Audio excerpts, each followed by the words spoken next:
Today's rocket of the day is my scratch built rotor rock with 4 blades. It has 2 regular length long blades up top, and then on the opposite side 2 smaller blades, giving you a total of 4 blades that will kick out upon ejection, and it will return the rocket in a helicopter fashion once they're fully extended. Sorry you're not seeing this, but that's how the lower ones stick out and that's how the upper ones stick out, and you get that whirling and it comes on back to the ground safely. This is the rocket of the day. I'm super happy with this rocket and the way it performs. These rubber bands are loaded.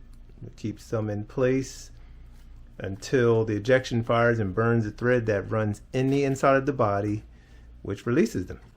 So when they get released, they will fly up like that. They will all fly up like that at the same time pretty much, because there's a hole right here which you use it to go through the body, and it will tie all the blades down in position like that, and they will all pop out. I'll show you that one more time. They will all pop out when the ejection fires like that.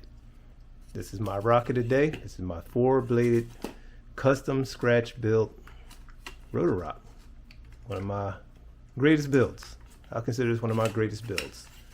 Had to figure all this stuff out based on the 4-bladed regular 3-bladed versions. 3-blade version, and it's my rocket of the day. Subscribe for more and we'll bring you more rockets of the day. It's my rocks 321.